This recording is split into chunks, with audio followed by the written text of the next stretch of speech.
Hey, what is up guys? It's your boy Speed here, and today I'm going to be talking to you guys about one of the best offlane strategies in all of Dota. I actually made a video covering offlane Witch Doctor relatively recently, but I covered it specifically in the lens of IO Witch Doctor. Now, funny enough, in this game, I am with an IO, but I'm not laning with an IO, nor do I really play with the IO much at all this game. And so you're going to see the true power of Witch Doctor offlane, and I wanted to make a video on this, even though I kind of already made a video on this general subject. I've learned quite a bit about this hero, I've experimented quite a bit with this hero, and I've also watched a bunch of replays on this hero, so I have a lot more information to add, a lot more topics to go about on. And so yeah, hopefully you guys will be inspired to play Witch Doctor offlane at the end of this video. This is not a meme whatsoever. I don't think this is some joke strategy. I am playing this on my main account, fully serious. It's ranked 28 in North America.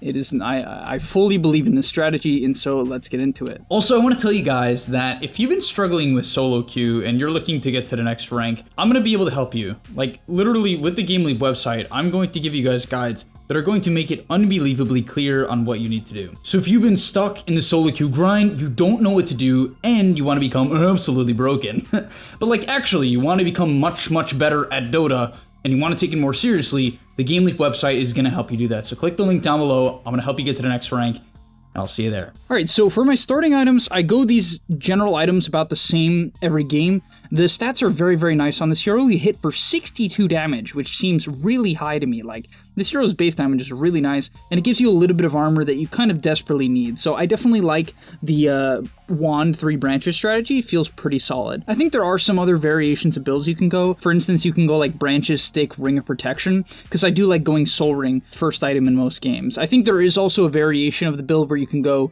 mana boots right away and just play around being able to right click people with the boots, and that's fine too. But yeah, in this lane, I felt that the soul ring rush would be a bit better, so I would never be in kill range to disrupt their Dawnbreaker. Either way, Witch Doctor is not that good in the early levels, I'll be honest. The hero is like, I don't know what that glimpse was, but the hero isn't anything insane. You have to play relatively passive. For the most part, I'm just pulling creep aggro, splitting the wave, and like I'm actually so glad my Pudge hooks the range creep there. I didn't want to contest that, but I'm just pulling creep aggro, playing defensive, and if someone tries to trade with me, I'll turn on my heal and trade. But yeah, early levels, nothing insane, only turn on your heal once you've taken damage. I'll never use my heal just strictly aggressively, unless obviously I'm getting a kill, but for the most part, I'm never looking to use my heal aggressively unless I'm already missing HP. Like there, I felt good about it. I got some heal out of it and some damage on Disruptor. One cool thing about Witch Doctor that you have to keep in mind through every stage of the laning stage is that when you're trading with someone and when you're hitting someone with your heal on, it's actually going to keep your creep wave alive, and that's a big deal, right? Because if you're trading with someone and you keep the creep wave alive, the creep wave is going to hit them more than it typically would, right? So you'll see as I'm trading here, I'm going to be healing up the creep wave quite a bit, right? I'm going to continue to click him, and every time I click him and then eventually turn on my heal,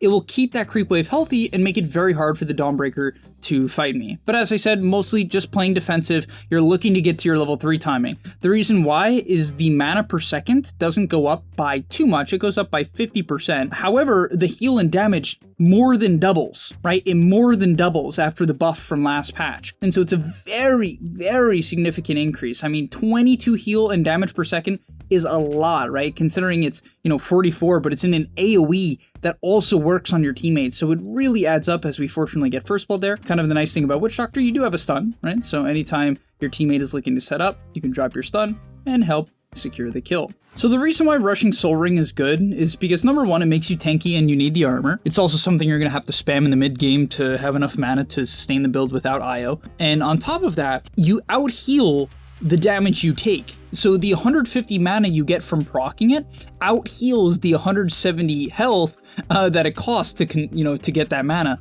So when you pop the Soul Ring, it basically just gives you free HP, right? It gives you a free farming tool. And so it's one of the heroes that abuses Soul Ring the best. Soul Ring is easily one of the best. I think it's the best mana regen item in the game. If you're looking to get the most mana per second, it is Soul Ring per cost as well. Right, then I think it's mana boots, and then, I mean, maybe clarities, right? But clarities, obviously, you're consuming them, so it's not nearly as good. But yeah, then you're going to go for mana boots, not surprisingly. You're just looking to get into mana and just build up your mana pool. Now, in the later levels is where offlane Witch Doctor starts to come online. As I said, please, guys, don't get too aggressive in the early levels. I only got a kill because Pudge hit some nice hooks in this lane. For instance, here he hits another nice hook, but I actually burned my entire mana pool trying to fight, and that can be kind of the downside of this build. It's so mana intensive that yeah, it's just a little bit difficult to sustain, I'm not gonna lie. If you're not careful, like if you're not consistently using your wand, consistently using your soul ring and your mana boots, you're just not going to have enough mana. I thought this play was pretty cool though. I hit an early level 6, like a very early level 6. So I'm chasing down a level 2 disruptor. Poor guy, you know, Tony's just trying to live his life. There's just a level 6 witch doctor chasing him down, pop the soul ring, barely get enough for the death word, which is so mana intensive, 200 mana, and it kills him nearly from full HP. I mean, this ability as a core, when you get it early, is devastating. Right? I mean, it's a 60-second cooldown that does 90 damage per hit. 90! This ability chunks in the early game, and that's why Witch Doctor's core kind of makes a lot of sense to me too, right? A 60-second cooldown ability that can kick out most carries from the lane, right? You're going to be able to bully carries out easily, and even if you mess up, who cares? It's a 60-second cooldown. By the time I get back to the lane, it's halfway done coming off cooldown, and I'm already telling my teammates, I actually told my Pudge, hey man, you know, come back here, I want to look to fight. I think we end up taking a bit of a bad fight here, but either way, you'll see the point. Now, this is the point of the game where Witch Doctor just feels kind of broken. I'm only level 8, and yet I have 1350 HP. Like, Holy Locket just gives so much health, man. Especially with the combination of Soul Ring. Your hero is just, like, disturbingly tanky. Now, I get kicked to the mid lane here, but that ends up being okay. I get set up on, but, like, look at this, right? I had my heal on, so they disruptor ulti me, and they go on me with Ricky, and they're like, oh, this is some, you know, easy Witch Doctor kill. Even if I don't get hooked out here, I mean, there's no way I'm dead. There's, like, no way. There's no way Scorched Earth is killing me through the heal, because at this point, I have 30% more heals. So this 46, heal per second is more like, what, 58, 59, around there? It's insane, right? That's an insane heal per second. Then, of course, I can pop the Holy Locket as well, using the charges and getting more HP as well. So I didn't even need to get hooked out. I wasn't even close to dying. And that's part of the reason I like this Witch Doctor. I also feel like it's a counter to one of the most popular heroes, at least in the meta for me right now, which is Disruptor, because your Shard can dodge Glimpse. And then, of course, if you get Static Storm, you just have a high chance of just not dying. Like, you just don't die. So yeah, it just feels damn incredible. And so I end up getting another kill here. We kind of chase on. I drop the death word, I just trust in the Pudge, drop it onto the Enigma, finish off Enigma, nice dismember. What a hook. I mean, Pudge pops off here. What a freaking beast. He actually destroyed this game. This was one of the best Pudges I've ever had. Usually Pudges do nothing, you know? But this guy went crazy this game. He went crazy. So shout out to Love to Random. Very concerning name. Thankfully he did not. I don't think he random. Pretty sure he picked Pudge, which kind of makes sense. And this early game fight honestly makes this hero just straight up look like a joke. Like, I don't know what else to say. It just looks like a joke, right? This Dawnbreaker, I'm baiting her in. Like, very specifically, the reason why I think this strategy is particularly broken right now is I think people just don't understand how your hero functions, right? When you have a Holy Locket and 1400 HP, you're not going to die fast. Like, this Dawnbreaker does what, like 600 damage? 700 damage? She's never killing me. There's not a universe in which I die to her here, and I know that. And I see my Abaddon, and I'm pinging, I'm saying, hey, come here, she's gonna chase me. Because I know she doesn't know. This is a rank 700 player, this guy's not like incompetent or something like that. And so he's gonna chase me, but I know I'm not gonna die. I mean, he already nuked me, and I'm not even close to dying. As I drop my combo on him, I get a little bit of a nice bounce. Unfortunately, a Ricky was here, so I get silenced. But once again, I mean, it's like, it looks just funny. No one's dying. They're going on my IO here, and it's the same thing. Right? My IO is just full HP. They just tried to kill that guy for a short period of time. I have no idea why Ricky blink striked on me there. But now they do my IO, and they're like, oh, okay, whatever, it's just the IO, he'll die. But I can pop my Holy Locket on him whenever I need. I'll pop my Holy Locket on him, jack him up to like more than half HP, keep my W on, and the IO just lives through Doom. No one dies. Everyone's like close to full HP, and that's the power. In these early game team fights that always will happen in 3 to 4 KMMR, you just walk in and no one dies. That's it. From there, it is important to farm. Keep in mind when you are farming and you're going to pop Soul Ring, you should drop your mana boots on the ground, right, to get the max value out of Soul Ring. I actually forgot to do it a lot this game, which was pretty bad, because you're going to have a lot of mana problems. Like, for instance, here I did get followed around by IO, which helps so much, because when I pop mana boots, I get like 400 mana or something crazy. So it is a real blessing to have this guy, but you don't need him, right? It's just, you won't need him if you hit level 10 and you take the correct talent, which is Voodoo Restoration mana per second. So you want to get to level 10 and take that.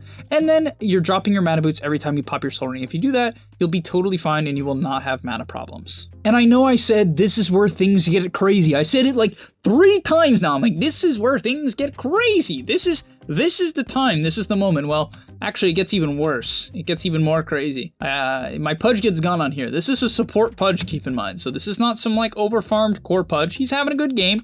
You know, I'm not gonna lie, his net worth is very high for a support, but either way, you'll see how insane this is. Particularly insane with IO. I know there's probably not gonna be IO in your games, but man, if there is an IO in your game, this combo is so insanely broken. When you tether someone, you heal the person, and then you heal IO, and then that heal gives it back to the person. And that same thing applies to mech. So watch when I click mech. Like, what in the world? Because IO has a holy locket, so it amps the heals you provide, right? So I amp it when I give it to Pudge, and then I amp it when I give it to IO, and then I guess IO probably amps it again. And so I think all the heals stack. Like, I'm pretty sure it's like BS's and it all stacks. You can see he heals him for 700. Mech, which is supposed to heal for 275, heals for 700. And the enemy team's like, what?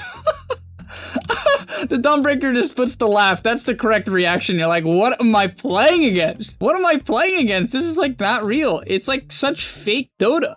This looks like Turbo, man. It looks like some Turbo nonsense. We reload, try to kill the Doom. Unfortunately, it didn't work out. Whatever, Pudge ends up falling. It is what it is. It's fine. As we're gonna push in the mid wave, I'm taking the most dangerous farm on the map a lot. Like I'm gonna be pushing in mid a lot because I want to let my flash farm heroes, my mid brood and my Radiance Abaddon, I want to let them take like all the neutral camps. I'm kind of like, I'm not capped out, but this is the point of the game where I just sort of want to zone out the enemy from the mid wave. I just want to give information and maybe look for the occasional kill. Like, you'll see I'm going to drop my death ward down onto the Riki here, right? Set up with the stun. I'm going to max out the stun, by the way. The reason why max stun is better is because, well, number one, it's like such a bad ability at level 1. It's so useless, where Maledict level 1 isn't too bad. So like Maledict level 1 is still kind of useful, where Paralyzing Cask level 1 is like just horrendous. Also, outside of the bounces going up, the bonus damage per bounce goes up. But honestly, in my opinion, most importantly, like, yes, it's good in fighting and all, but it helps you farm. Like, you can clear camps with it, you can clear creep waves with it, because even with max W, it does take a decent amount of time. So it really actually does help to, you know, to use the Q on the creep wave if you need to kill it quickly. All right, and for one of the last fights of the video, I'm gonna set up on the bot wave here. My IO just got taken out, so the fight looks kind of bad. My brood is like, I don't know what this guy's concept of the game was, but it's apparently like sit top and AFK top and just keep pushing in top even after you've taken the tier 2, which is like very odd, but whatever, here we are. This is the world we live in. But yeah, fight breaks out. I'm gonna heal my Abaddon a little bit. Well, I dropped my combo. I dropped the death ward, and look at the damage, man. This hero just, level 2 death ward. It's an ability, man. It really is an ability, but we're gonna get doomed here, which doesn't feel great because I didn't get my greaves off, I didn't get my holy locket off, and so I'm like, oh man, am I dead? You probably know how this ends. I have a cloak, I have greaves, the greave aura kicks in a moment, so because I drop below 25% HP, I get bonus healing from the greaves, I get a photic shielded by my Abaddon, which is huge, and that actually keeps me alive. It kills off the Riki. Oh no. You gotta feel a little bit bad for the enemy team, right? They just can't kill anybody. They can't kill anyone. They get team wiped and we're just back to full HP. It's like, I don't know, there's something about, even after getting doomed, even with getting nothing off, I still live. This strategy, man, I'm telling you guys, you can just dominate all the early game fights. Like, you're just gonna dominate them. Once you have maxed out W, just turn it on. Like, just turn it on. Don't dive a tower, don't tank the tower. You have pretty low armor, so like, that's the only real way you're gonna die most of the time. Yes, obviously there's some counters, like you might be thinking like Spirit Vessel. I mean, sure, Spirit Vessel's a bit of a problem sometimes. It is, like there's no way around that. However, well, I say there's no way around it, but there is. Like once you get to Greaves, there's no way around it in the early game. But once you get to Greaves, you have a Dispel for Spirit Vessel. Yes, Drow is a bit of a problem. I don't really like Drow with this combo because of her shard. Definitely counters you like reasonably hard, so you have to be a little bit careful about that. And then AA, it's not terrible because like he has to, you know, hit a blast, which isn't that easy, and you can actually rush pipe. For instance, we saw in game 3 of the Lima Major, there was a Witch Doctor offlane, and he rushed pipe against AA. They was picked against them, so yeah, hopefully you guys enjoyed. Hopefully you learned quite a bit about Witch Doctor offlane and are inspired to pick it. By the way, I don't think I mentioned, but in terms of build, I went for the Greaves and then Shard. I think you can buy the Shard earlier, honestly. I think going mech into Shard is good. I think getting the mech early is very important with the Holy Locket, even without IO. It's just like, it's just so good with Holy Locket, the mech, because it gets amped by 30%, so it just becomes even more of a value item, kind of just synergizes with the whole heal idea, and then you go back for your Shard. If you don't know what the Shard does, it puts you in the ground, and you basically shoot a Death Ward that's like slightly weaker, but you get to dodge abilities, right? And that's like kind of the most important part. You get gone on, you continue to heal yourself, and you just dodge abilities. So It really just buys a lot of time, and it actually does like a gross amount of damage for what is like commonly seen as a defensive ability. So when you buy the shard, right, people usually see it as defensive, but it's like really you can use it offensively, 100%. If Death Ward's on cooldown, you can stun Maledict, and then what is it called? Voodoo Switcheroo. You can click it, and it does a lot of damage. But all right, thanks so much for watching. I'll see you in the next one. And peace. And that's all, but remember, before you leave, come on, before you tune out, subscribe to the gameleap website where we are going to help you get to the next rank. If you're stuck, click the link down below, and I'm out. Peace.